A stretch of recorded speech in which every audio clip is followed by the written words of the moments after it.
It's the Cavaliers Basketball Club Podcast.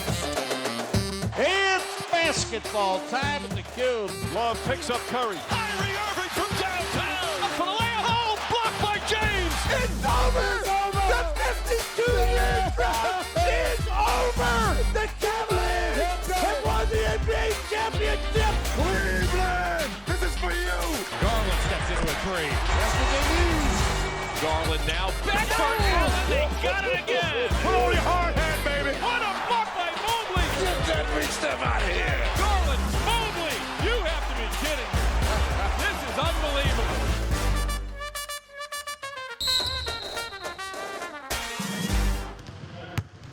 The shoot-around. Welcome to the show. Since we last talked, Garland came back and looked great, helping the Cavs beat the Celtics in their third OT of the season, 114-113. The team then pounded the Pistons 112-188, all while getting Donovan and Darius some well-deserved rest.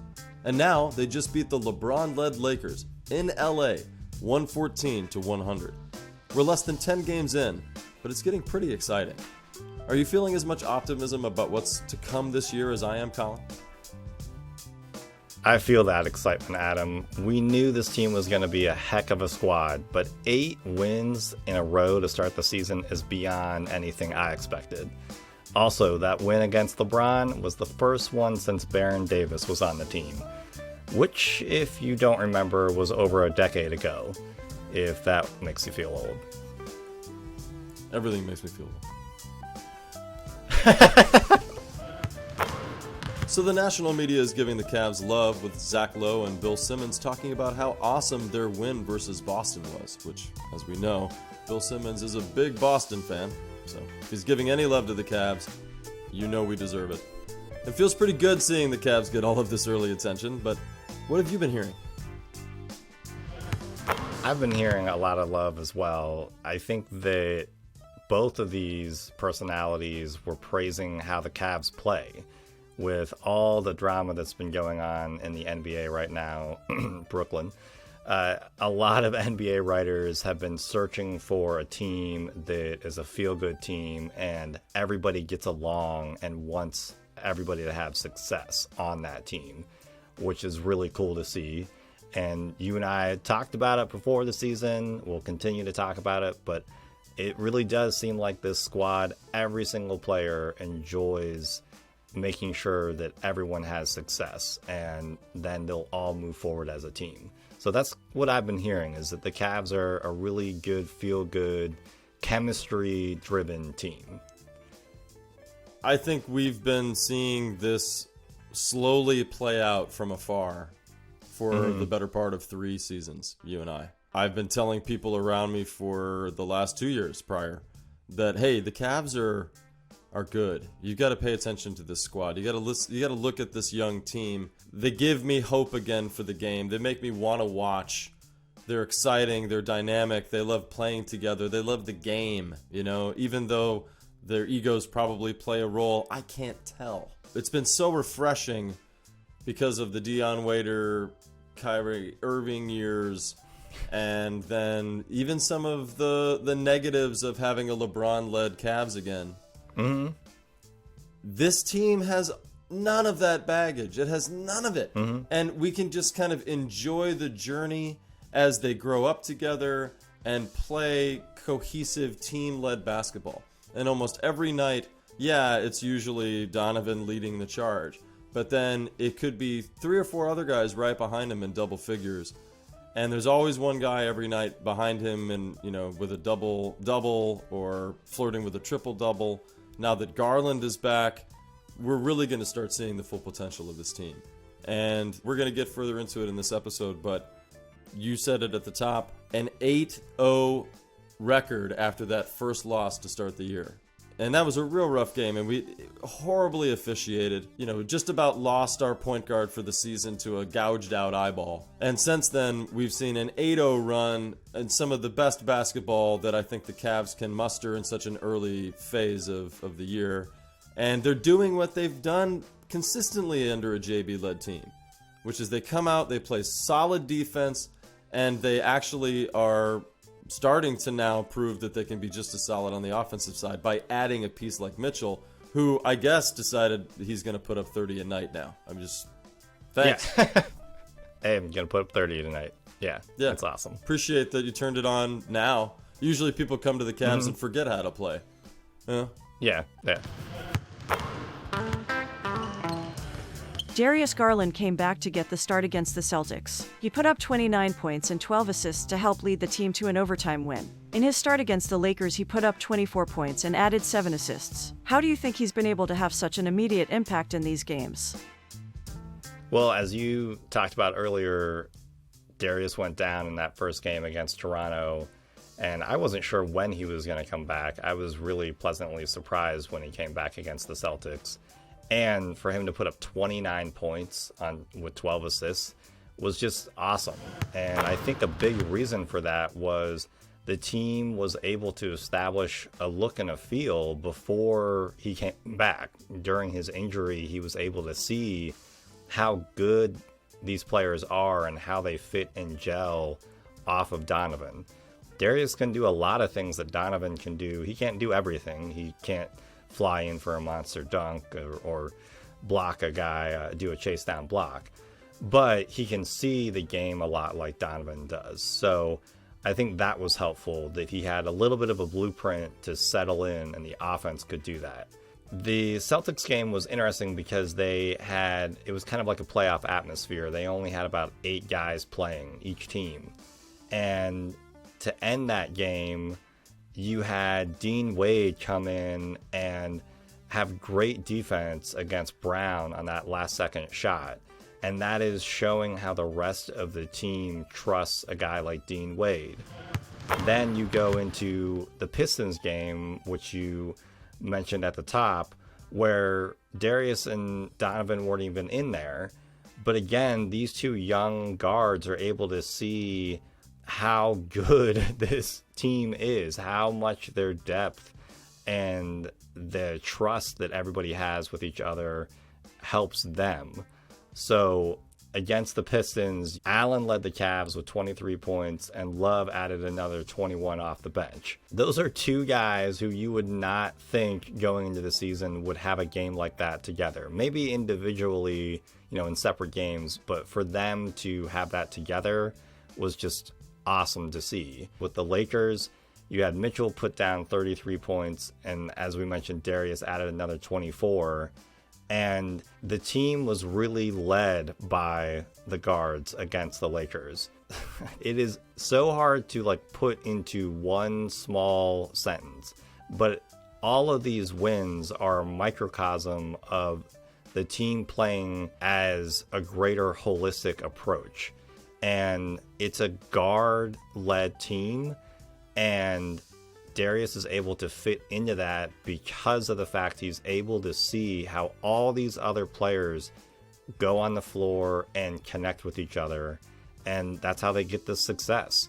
And I'm amazed by how comfortable he is right now because of the fact that he's still playing with only really one good eye. Definitely dodged a giant bullet, and very happy to see him back. And of course, it jumpstarts the process of getting to see the team as constituted as what we had hoped to see to start the year. It gets us back into that fun space of, hey, we've got 73 some games left, and what can we really turn into in this season alone, knowing that we've got at least 3 more seasons left after this to figure out what we're going to be together as a team. And I know the media was hesitant, other than Kendrick Perkins, to come out and declare that we were going to be one of the best in the East, if not possibly going to the finals by the end of the year. We may be the only ones that agreed, that said, hey, there's a chance. And I think it's because we know that this team has been slowly building the talent to compete at a high level and really only needed a piece like Donovan Mitchell to be added. And we just could not know. No one could know. And you're even seeing it from the punditry across the NBA. Donovan Mitchell brought his best game to the Cleveland Cavaliers. And we couldn't be more pleased that he's turning it on so quickly. Now, I would only just point to some of the things that I said at the beginning of the year, which is okay, now that we've gotten the man and we see his intangibles and we know what he can provide to the team, his winning ways are enough to make him valuable. But just the fact that he's coming and pouring on 30-point games most of the night that he's out there, that is truly the piece that we needed to propel us into a playoff contender and possibly a finals contender. Because after getting a piece like Jarrett Allen, and after Garland leveling up the way that he did last year, and the amount of real-world on-the-court experience that our bench players have had to see due to all the injuries that we've had, we are just a very strong team top to bottom. And most people don't know that because they've just not been paying attention. What you saw out of the Lakers game tonight is why they went after a guy like Mitchell, because he was a huge reason why the Cavs were able to stay in the game in the first half against the Lakers, because it seemed like he was the only one that realized that the game was going to be at 3:30 in the first quarter, in the first half, because the rest of the guys just seemed sluggish. They seemed out of sync. And Donovan, he is just that guy on the floor that everyone who is playing against him realizes he can get a bucket in any possession or get a steal or a stop. He's that impactful right now, and there's just like an aura around him in the sense of how the rest of the team looks at him and interacts with him, because they have that type of confidence in him for sure.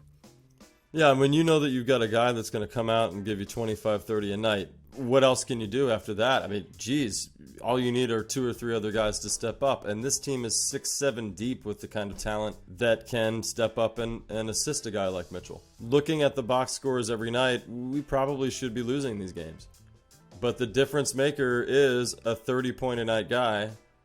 And those intangibles that he brings, that winning ways mentality that we talk about, that he's just got this entire team on his back, believing in anything being possible. And I got to give him that credit, because I didn't see that on this team prior to his arrival. I don't think it's Lopez's addition that made that difference, so we've got to give it to Mitchell. Well, he came in against the Lakers because Allen fouled. Allen had 3 fouls in the first half, and he put in some solid minutes. I like having a 7-footer of that size on the floor at times, because he's a big man.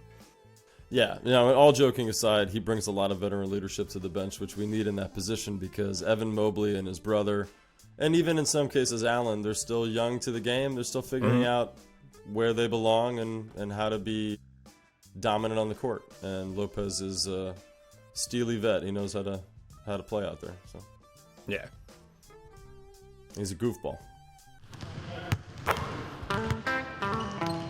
Obviously, the team is playing well, and a big reason for that is they are shooting over 40% from 3. If that drops off, are you concerned that will cause them to lose some of these games? Well, obviously we know that Mitchell's not going to continue to shoot 42%, 43% from 3. You're not going to see Donovan Mitchell shoot in that range either, or Cedi Osman, or any of those guys. They're all going to come back down to earth, and we said that to start the season. But it's been interesting. I mean, I noticed during the preseason they were shooting consistently around 42%. I wouldn't be shocked if they flirt with those numbers more often than not. This is a league now that prioritizes the 3. Plays are now consistently run for the 3, because if you're talking about 4 feet in one direction, might as well just move the player a little further and get 1 extra point. Nowadays, centers and power forwards can hit them.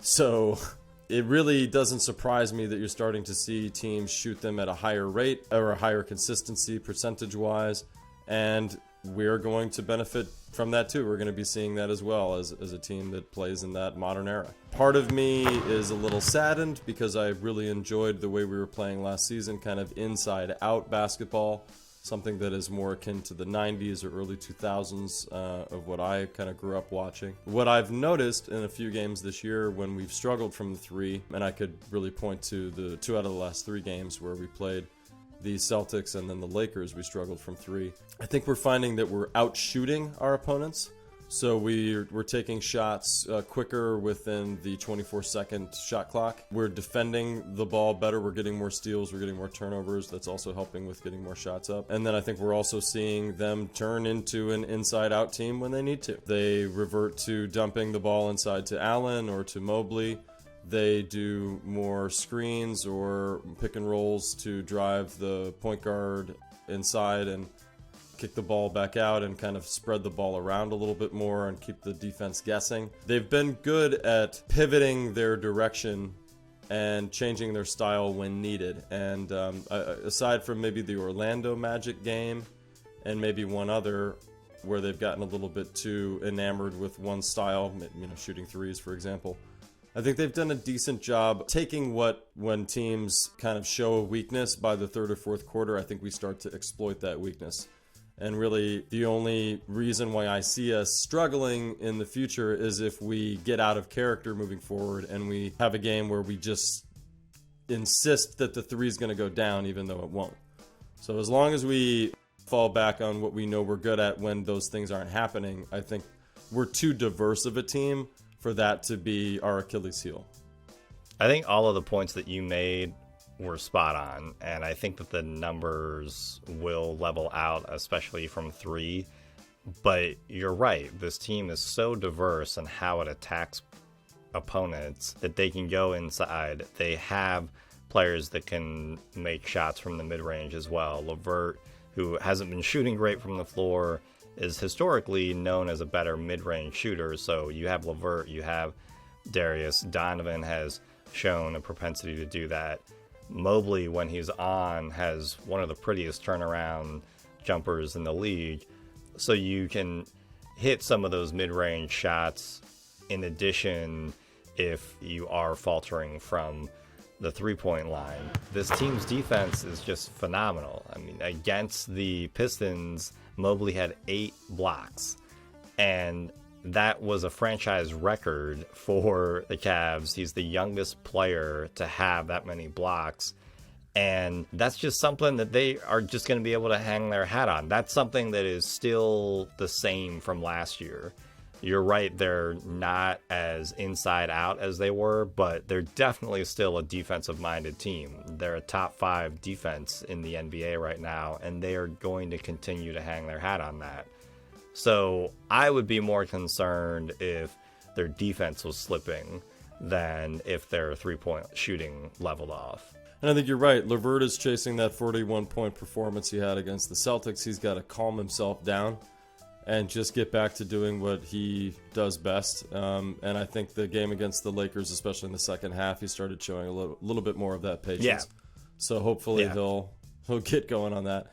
Yeah, Mobley, what are you going to say? I mean, it's been a little bit of a slow start to the season from what I thought we would see of him, but at the same time, this team is so deep, and you're getting such amazing performances from the rest of the cast that guys like Mobley and Okoro and others can kind of sit back and get lost some nights. Mobley, I think, is doing his best to step up and meet the needs of the team. The fact that he was such a juggernaut on defense that night, I love how Allen went over and told him, hey, you got 8 blocks, and he looked down at the box score and saw it and was surprised. He wasn't keeping track. It just goes to show that he's got the right mentality. They all have the right mentality of just put your head down, do your job, keep hustling, don't pay attention to the numbers, let it all play out. When the whistle blows at the end of the game, you can look at it then. I think there's going to be a lot of nights that he's going to look down at the box score and be surprised. Oh, I did that?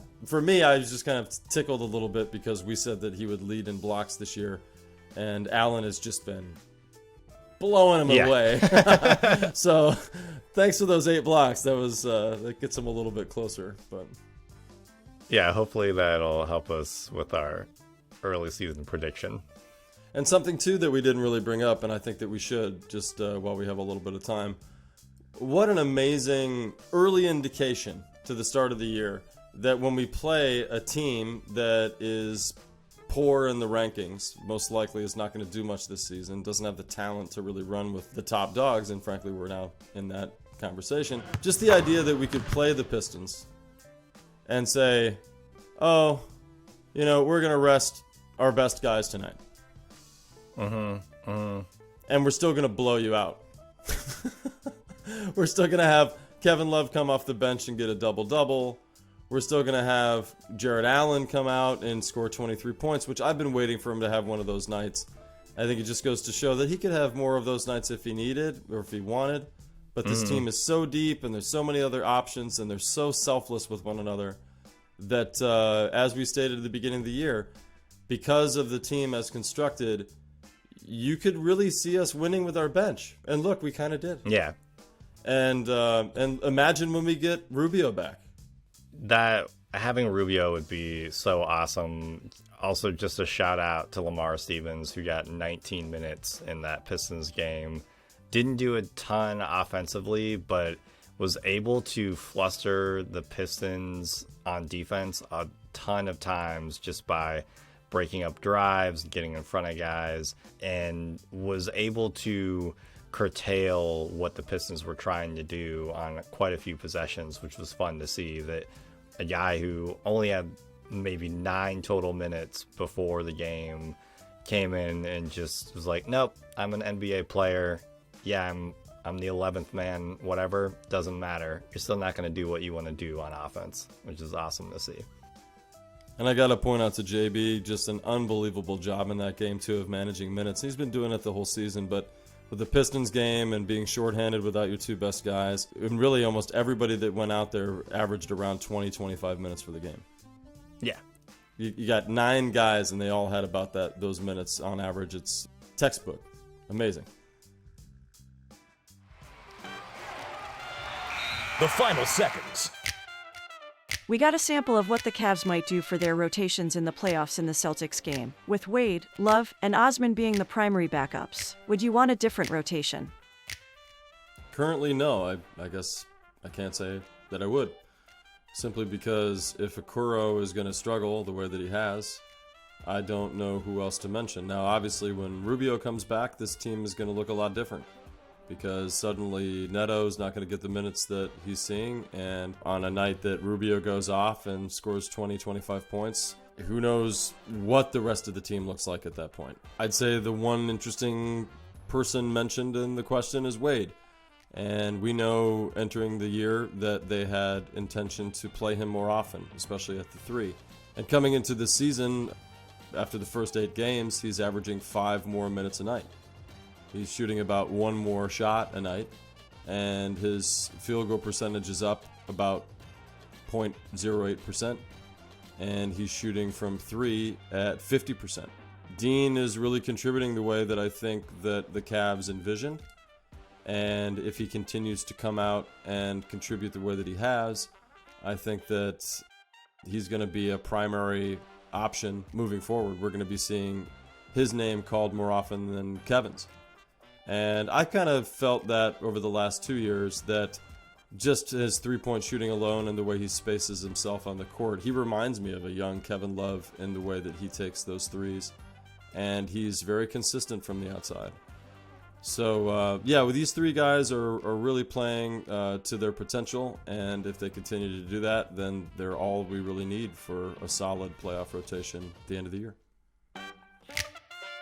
Donovan Mitchell now has 251 total points this season, more than any player through their first 8 games in the wine and gold, passing legends like Austin Carr, World Be Free, and one LeBron James. What has this short start meant to you as a lifelong Cavs fan?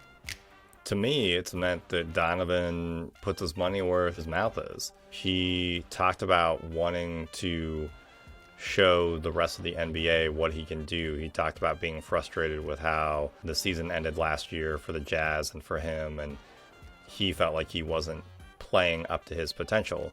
You hear that from a lot of guys. You hear, oh, I did this shot in the offseason, and I changed what I'm eating and all that.